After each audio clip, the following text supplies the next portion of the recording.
तर विद्यार्थी मित्रांनो, आज आपण पाहत आहोत 8th स्टँडर्ड मध्ये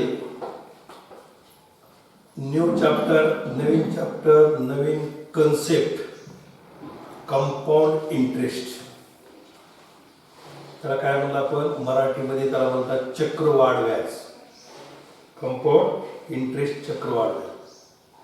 तर याच्या आधी आपण 5th स्टँडर्डला, 6th standard, 7th standard ह्याच्यामध्ये आपण सिंपल इंटरेस्ट विषयी माहिती घेतली. त्याला म्हणतात सरळ व्याज. सिंपल इंटरेस्ट, सरळ व्याज. मग आता ते कशा पद्धतीमध्ये, सरळ व्याज कसं असतं किंवा सिंपल इंटरेस्ट काय असतो, कंपाऊंड इंटरेस्ट काय असतो, ह्याच्याविषयी थोडी आपण काय करू या ठिकाणी माहिती घेऊ. काय म्हणतात, अ person takes a loan from institute like bank और पतपेढी with fixed rate of interest. दैनंदिन जीवनामध्ये प्रत्येक व्यक्तीला काही पैशाची किंवा कोणत्या एखाद्या वस्तूची आवश्यकता असते आणि ती जर वस्तू आपल्याकडे नसेल तर आपल्याला ती काय करावं लागते, दुसऱ्याकडून मागून घ्यावं लागतं. तर आपला पुढे व्यवहार काय असतो, चलत राहतो. पूर्वी पहा, लक्षात घ्या की काही देवाणघेवाण होत होती, काही धान्याची देवाणघेवाण होती. कुणाकडे ज्वारी असली तर तो ज्वारी देत होता आणि गहू घेत होता. एखादी डाळ असेल, या पद्धतीमध्ये धान्यांची सुद्धा काय आदलाबदल होती, कारण की पैशाचा व्यवहार नव्हता. मग वस्तूंची आदलाबदल, ज्याच्याजवळ जास्त मुबलक प्रमाणामध्ये जी वस्तू आहे ती वस्तू द्यायची आणि जी कमी वस्तू आहे ती वस्तू आपण काय करायची, त्याच्याकडून घ्यायची. कारण की पैसा हा व्यवहारामध्ये नव्हता त्यावेळेस.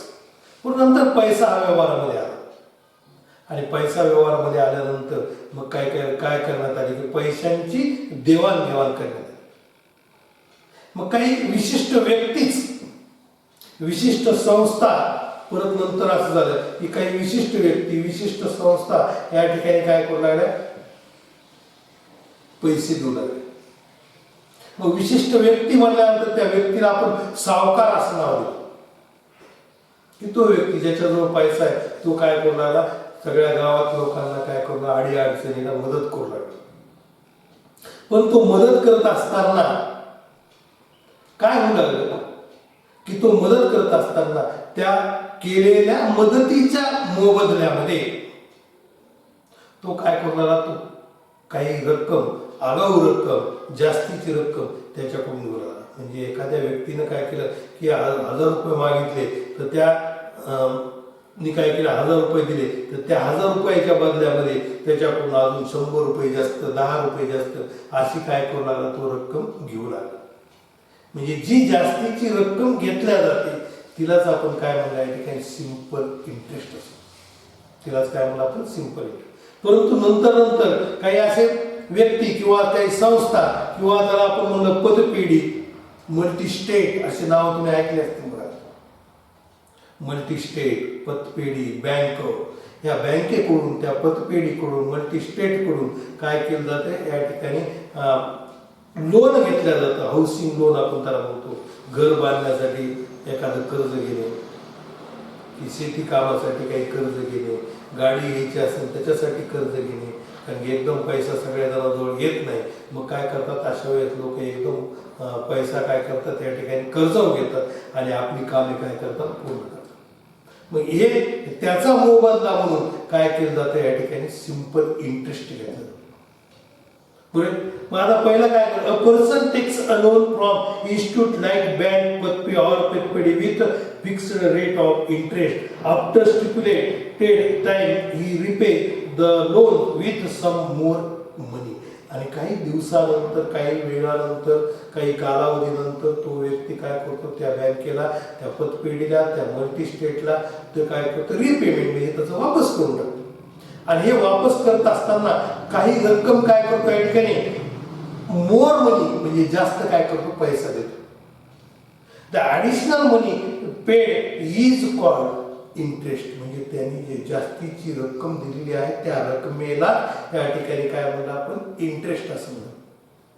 मग तो इंटरेस्ट काढण्यासाठी आपल्याला फॉर्म्युला घेतला होता आपण बघा, लक्षात घ्या.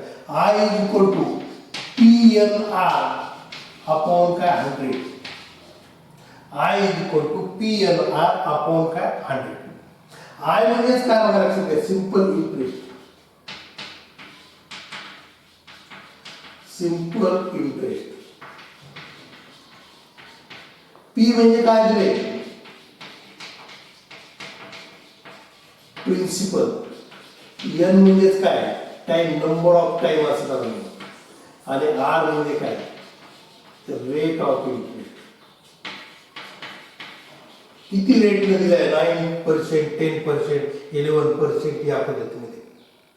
बरे, हे जर माहित असेल तर आपल्याला काय करता येतो, सिंपल इंटरेस्ट म्हणजेच आय ची आपल्याला व्हॅल्यू या ठिकाणी काढता येते. In this formula, I is equal to interest, P is equal to principal, N is equal to number of years, number of times, R is equal to rate of interest at PCPA. This is how the simple interest is calculated.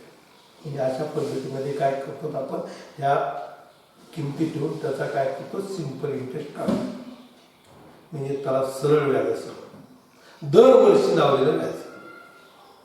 परंतु आता काय करायचं, आपला compound interest म्हणजे बघा लक्षात. आता compound interest आपण कशाला म्हणतो, तर कंपाऊंड इंटरेस्ट थोडा अजून वेगळे सिंपल इंटरेस्ट पेक्षा. दरवर्षी लागणारं व्याज म्हणजे आपलं ठराविक व्याज असतं, त्याला काय म्हणतो आपण, सिंपल इंटरेस्ट. म्हणजे एका वर्षी आपण जर एखादी रक्कम घेतली, 5 वर्षासाठी घेतली, तर पहिल्या वर्षी जर 100 रुपये व्याज असेल तर दुसऱ्या वर्षी 100 रुपये व्याज, तिसऱ्या वर्षी 100 रुपये, चौथ्या वर्षी 100 रुपये आणि 5व्या वर्षी सुद्धा काय 100 रुपये व्याज. बरे, पण या चक्रवाढ व्याजामध्ये तसं नसतं. चक्रवाढ व्याजामध्ये जरी तुम्ही पैसे दिले नाही तरी सरळ व्याजामध्ये, सिंपल इंटरेस्टमध्ये जरी तुम्ही इंटरेस्ट दिला नसेल तरी पण दुसऱ्या वर्षी 100 रुपये इंटरेस्ट असतो, तिसऱ्या वर्षी 100 रुपये इंटरेस्ट असतो. जरी पैसे इंटरेस्ट नाही दिला तरी एकदम 5 वर्षानंतर पैसे दिले तरी तुम्ही त्या ठिकाणी इंटरेस्ट हा तुमचा 500 रुपयेच राहणार. कारण प्रत्येक वर्षाला इंटरेस्ट हा काय ठरलाय, 100 रुपये ठरलेला. परंतु या ठिकाणी कंपाऊंड इंटरेस्ट मध्ये असं नसतं. कंपाऊंड इंटरेस्ट मध्ये जर तुम्ही प्रत्येक वर्षाला जर इंटरेस्ट दिला नाही तर त्या इंटरेस्ट वरती परत काय केलं जातं, इंटरेस्ट लावला जातो. म्हणजे सपोज की फर्स्ट इयरला पहिल्या वर्षी जर इंटरेस्ट 100 रुपये असेल, आपण तो इंटरेस्ट भरणार नाही, त्याची रक्कम भरलेली आहे, तो इंटरेस्ट भरला नाही, तर दुसऱ्या वर्षी आपला इंटरेस्ट असं गृहीत धरा की 100 रुपये वरती परत अजून काय 110 रुपये तुम्हाला इंटरेस्ट. म्हणजे पहिल्या वर्षी जर 100 रुपये इंटरेस्ट असेल तर दुसऱ्या वर्षी 110 रुपये, 105 रुपये, 102 रुपये अशा पद्धतीमध्ये इंटरेस्ट काय होतो, वाढत जातो. म्हणजे व्याजावर व्याज आकारणी. जर व्याज जर भरलं नसेल तर जसं मुद्दलावर व्याज आकारणी केली जाते आणि व्याजही नाही भरलं तर व्याजावर सुद्धा काय केली जाते, व्याज आकारणी केली जाते. त्यालाच म्हणतो आपण कंपाऊंड इंटरेस्ट. आणि सर्व बँकांमध्ये, सर्व इन्स्टिट्यूटमध्ये हा आता कंपाऊंड इंटरेस्टच हा काय केला जातो, लागू केला जातो. आता सिंपल इंटरेस्ट लागत नाही. आता काय केलं जातो, कंपाऊंड इंटरेस्ट. म्हणजे एखाद्या व्यक्तीनं जर कर्ज घेतलं, लोन घेतलं, परंतु त्यांनी जर भरलं नाही तर त्या व्यक्तीला काय होतं, या ठिकाणी त्याचा इंटरेस्ट वाढत जातो. कारण की त्या भरलेल्या न भरलेल्या रकमेवर सुद्धा काय केलं जातं, व्याज लावलं जातं. त्यालाच काय म्हणतो आपण या ठिकाणी कंपाऊंड इंटरेस्ट. मग तो कंपाऊंड इंटरेस्ट काढण्यासाठी आपल्याला काय केलं, या ठिकाणी फॉर्म्युला दिला होता. आधी पहिल्यांदा काय करायचे, आपल्याला अमाऊंट काढायची. मग अमाऊंट या ठिकाणी काढत असताना ए इज इक्वल टू काय दिले, P plus P into 1 plus R upon 100 bracket raise to काय त्याला एन असं. ही काय लक्षात घ्या, अमाऊंट. ए म्हणजे काय, अमाऊंट असं. आणि कंपाऊंड इंटरेस्ट ही काय, कंपाऊंड इंटरेस्ट. कंपाऊंड काय, इंटरेस्ट. Compound interest. याचा फॉर्म्युला आधीपर्यंत तुम्हाला आता इथे काय करायला, डायरेक्ट इंटरेस्ट काढता येणार. आपल्याला आधीपर्यंत अमाऊंट काढावी लागते आणि अमाऊंट काढल्यानंतर आपल्याला काय करायचं आहे, इंटरेस्ट काढायचा आहे. मग त्याच्यावर आधारित आपल्याला काय केलं, या ठिकाणी प्रॅक्टिस सेट 14.1 दिला. तो प्रॅक्टिस सेट 14.1 आपण करू. प्रॅक्टिस सेट 14.1 तो टेबल दिलाय. त्या टेबल मध्ये काय करू आपण, एक्झाम्पल पाहिजे. प्रॅक्टिस सेट 14.1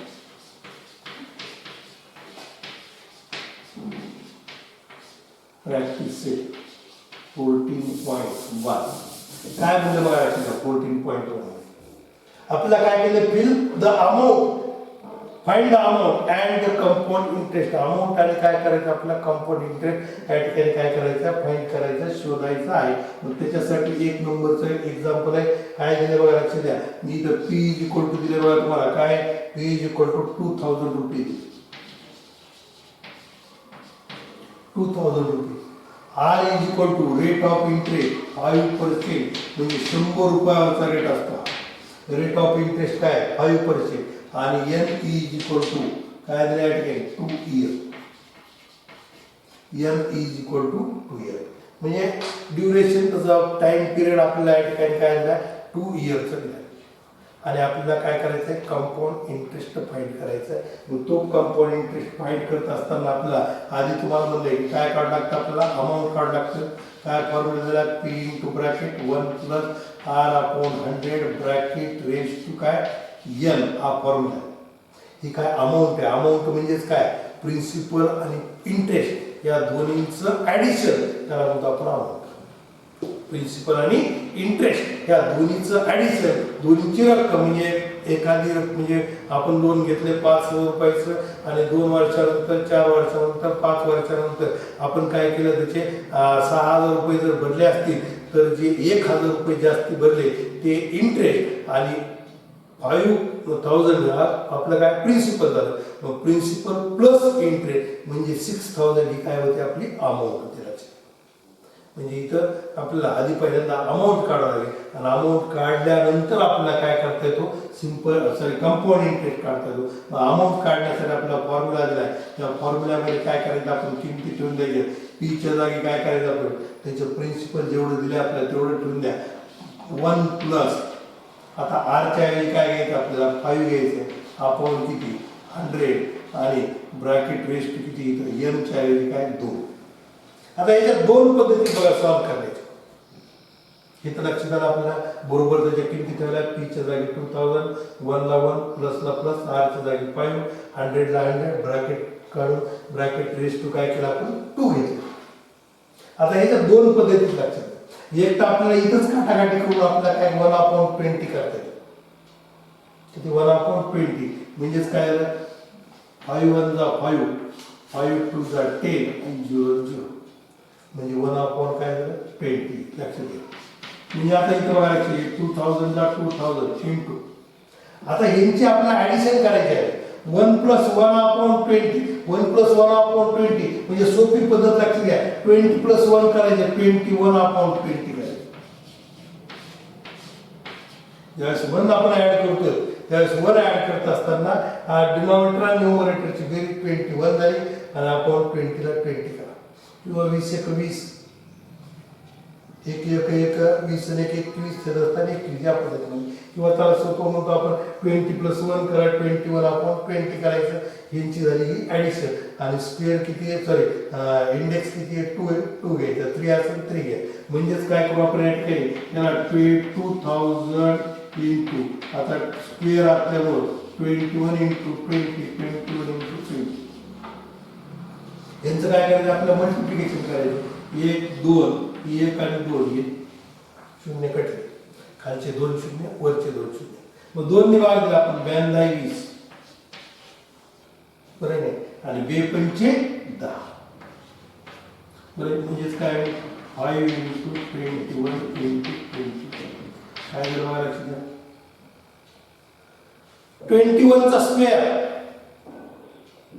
441 बरं नाही आणि इंटू काय करायचं त्याला 5 घ्यायचे 441 इंटू 5 म्हणजेच काय झालं 5 ला 5 5 24 7 2 20 22 2205 ही काय झाली आपली amount. therefore amount is equal to 2205 याला काय म्हणू आपण रुपीज. ही झाली आपली अमाऊंट. आता कंपाऊंड इंटरेस्ट काढायचा आपल्याला compound interest CI is equal to काय फॉर्म्युला दिला आपल्याला CI is equal to A minus P लक्षात घ्या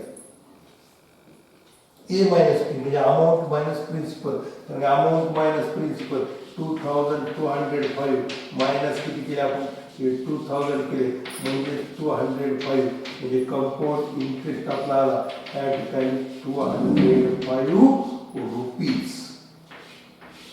हा झाला आपला कंपाऊंड इंटरेस्ट 205 रुपीज. काय अडचण आहे त्याच्यामध्ये? बरं, या पद्धतीमध्ये काय करायचे, हे सगळे गणित अशाच पद्धतीमध्ये सॉल्व करायचे. फक्त काय होणार आहे, इथं नंबर्स बदलणार आहे, बाकी दुसरं काही होणार नाही. आलं लक्षात? अतिशय सोपे. त्यानंतर सेकंड नंबरचं एक्झाम्पल घेऊ आपण अशाच पद्धतीमध्ये. आधी पहिल्यांदा प्रिन्सिपल, इंटरेस्ट, रेट आणि number of time, number off period या पद्धतीमध्ये काय केलं आपल्या इथं दिलेलं आहे ते आधी घेऊन टाकू. आणि त्याच्या काय करायचं, या ठिकाणी ज्या व्हॅल्यू आहेत त्या व्हॅल्यू, त्या किमती आहेत त्या किमती काय करायचं आपल्याला त्या फॉर्म्युल्यामध्ये काय करायचं लिहून काढायचं. सेकंड नंबरचं एक्झाम्पल आपण बघू. त्या सेकंड नंबरच्या एक्झाम्पलमध्ये पी इज इक्वल टू आपल्याला 5000 रुपीज दिले. त्यानंतर आर इज इक्वल टू 8% दिलाय आणि N is equal to 3 year. N is equal to 3 year. अमाऊंटचे आपल्याला काय करायचं, या ठिकाणी फॉर्म्युला घ्यायचा 1 P into bracket 1 plus R upon 100 bracket raise to N. P ची व्हॅल्यू किती आहे 5000 इंटू 1 प्लस आर किती दिले बघा लक्षात घ्या 8 अपॉन 100 ब्रॅकेट रेज टू किती, एन ची व्हॅल्यू किती आहे 3. त्यांच्या किमती आपण सगळ्या काय केल्या या ठिकाणी ठेवून दिल्या. इज इक्वल टू बघा 5000 ला 5000 इंटू आता काय होईल, इथं आपण भाग दिला 4 ने भाग जातो बघा, 4 दोन्ही 8 आणि 4 दोन्ही 8, 2 राहिले तर 20 झाले, 4 25 म्हणजे 25 होते. मग आता काय माहिती आपल्याला, हे 25 प्लस 2 काय करायचं 27 घ्यायचं आपल्याला. 27 अपॉन 25 ब्रॅकेट रेट किती 3. यांची बेरीज तुम्हाला सांगितली, काय बाकी जास्त विचार न करता 25 प्लस 2 करा 27 अपॉन किती 25 या पद्धतीमध्ये होईल. आणि मग आता 5000 इंटू 27 अपॉन 25 25 इंटू 27 अपॉन 25 बघा याचा भागाकार केला 25 दोन्ही 50, हे 2 शून्य 25 8 200. बरं 8 इंटू 27 इंटू 27 अपॉन किती 25. आता इथं आपलं महत्वाचं मल्टिप्लिकेशन करणं गरजेचं बघा. 27चं मल्टिप्लिकेशन आपल्याला माहिती 729, कारण की 27 चा स्क्वेअर किती आहे 729 आणि त्या 729 ला आपल्याला 27 ला काय करायचं मल्टिप्लाय करायचं. 7 × 7 9 63 48 6 7 2 14 6 किती 20 2 7 7 49 2 किती 51 2 9 2 18 4 9 2 2 4 4 1 5 7 2 14 1 किती 15 म्हणजे 3 8 6 0 आणि किती 2 म्हणजे 20 बट 9 7 63 बरे 729 म्हणजे किती 9 7 63 ला 3046 14 6 किती 20 47 2 7 2 7 7 49 50 51. आता 9 2 18 8 8 4 1 2 2 4 1 5 7 2 14 बरे हा कॅरी वर नाही बरे म्हणजे काय या ठिकाणी 19,683 या पद्धतीमध्ये काय त्याचं मल्टिप्लिकेशन आणि त्याला परत आपल्याला काय करायचं 8 ने मल्टिप्लाय करायचं. बरं या तिन्हीचं मल्टिप्लिकेशन झालं 19,683 म्हणजे 27 त्याचा स्क्वेअर झाला 729 तर 27 ने मल्टिप्लाय केलं आपलं काय किती आलं मल्टिप्लिकेशन 19,683. हे 19,683 हे मल्टिप्लिकेशन 27 इंटू 27 इंटू 27 आता त्याला 8 ने आपल्याला मल्टिप्लाय करायला 8 3 किती 24 8 2 8 8 64 2 66 6 8 48 6 किती झाले 54 8 5 त्यानंतर 8 9 72 5 किती झाले 77 8 7 आणि 8 आणि 7 किती झाले 15. 1,57,400 किती 64 या पद्धतीमध्ये काय घ्यायचं मल्टिप्लिकेशन आहे सगळं पूर्ण मल्टिप्लिकेशन 1,57,464 आणि त्याला अपॉन किती 25 मग आपला 25 भाग द्यावा बरे 25 न भाग दिला 25 सक किती झाले 150 157 भाग झाला 150 किती राहिले काय 7 राहिले 74 झाले 25 दोन्ही 50 म्हणजे किती राहिले 24 207 म्हणजे या ठिकाणी आपण वाटलं ते करू 25 सक 150 7 राहिले 4 घेतले वरून 25 दोन्ही 50 परत राहिले 24 वरून घेतले 7 25 8 200 25 9 सव्वा 200 म्हणजे किती राहिले 1 21 परत 4 घेतले वरून 25 8 200 बरे 25 8 किती झाले 200 आणि त्यानंतर हे राहिले 4 14 पॉईंट दिला 140 झाले 25 25 5 सव्वाशे राहिले किती 15 150 25 सक 150 म्हणजे 6298.56 ही काय झाली आपली अमाऊंट आली लक्षात 298.56 रुपये ही झाली आपली अमाऊंट आता आपल्याला काढायचं कंपाऊंड इंटरेस्ट म्हणजे CI compound interest is equal to A minus P म्हणून A minus P म्हणजे 6298.56 मायनस प्रिन्सिपल किती 5000 म्हणजे त्या ठिकाणी 1298.56 हे काय होईल या ठिकाणी आपल्याला compound interest is equal to 1298.56 रुपये हा काय होतो या ठिकाणी कंपाऊंड इंटरेस्ट बरं थोडं कॅल्क्युलेशन नीट व्यवस्थित फक्त कॅल्क्युलेशन म्हणजे या ठिकाणी आपलं हे मल्टिप्लिकेशन थोडं मोठं येतं ते मल्टिप्लिकेशन नीट व्यवस्थित काय करायचं करून घ्यायचं आणि 20 पॉईंट आपलं डिवाइड करायचे 20 पॉईंट डिवाइड करायचे साईडला आपण काय करू ह्या पद्धतीमध्ये त्याचं डिव्हिजन करून घ्यायचं आहे आता अशाच पद्धतीमध्ये थर्ड एक्झाम्पल दिले फक्त वेगळ्या काहीच नाही याच पद्धतीमध्ये करायचे फक्त नंबर्स काय करायचे आपल्याला चेंज करायचे काय होईल बघा लक्षात द्या P इज इक्वल टू 4000 दिला P इज इक्वल टू काय दिला आपल्याला 4000 तर P इज इक्वल टू 4000 आहे आता P is equal to 4000 R is equal to पा N इज इक्वल टू पा आणि त्यानुसार या पद्धतीमध्ये काय करायचं तर एक्झाम्पल पूर्ण करायचं आहे third number P is equal to 4000 rupees R is equal to किती 7.5% and N is equal to 2 year. N is equal to 2 year. काय होईल आता A is equal to P into 1 plus R upon 100 bracket raised to the N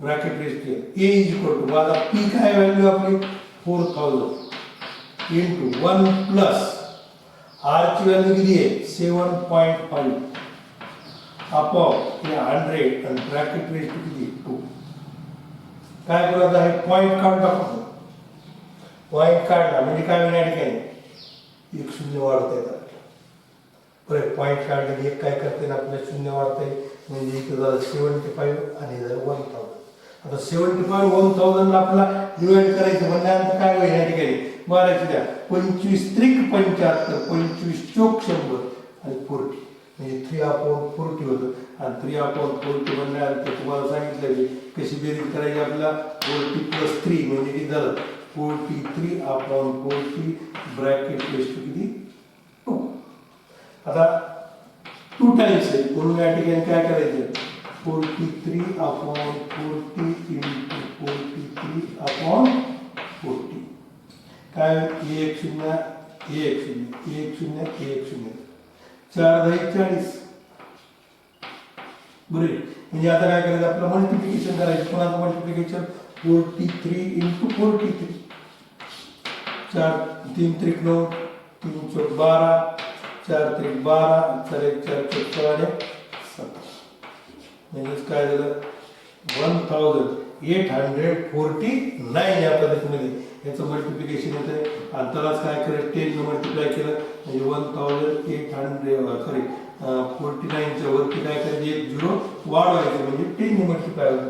आता याला भाग द्यायचा आपला किती होईल भाग बघायला लक्ष द्या 4 4 चौक 16 18ला भाग दिला आले पहिल्यांदा 2 राहिले 24 झाले 4 सख 24 बरे 4 सख 24 परत राहिले किती आता 4 चौक 16 2 राहिले 24 झाले 4 सख 24 4 2 8 9 ला भाग दिला 1 राहिला 10 झाले परत 4 2 किती झाले 8 2 राहिले 4 पंचे 20 बरे म्हणजेच अमाऊंट इज इक्वल टू काय म्हणतात 4622.50 रुपीज म्हणजे 50 पैसे बरे. आणि त्यानंतर आपल्याला काय करायचं कंपाऊंड इंटरेस्ट काढायचं. Compound interest is equal to A minus म्हणजे 4622.50 मायनस किती आहे आपले प्रिन्सिपल आहे 4000 म्हणजेच काय झालं 622.50 कंपाऊंड इंटरेस्ट आपल्याला 622.50 रुपीज. काय अडचण आहे याच्यामध्ये पहा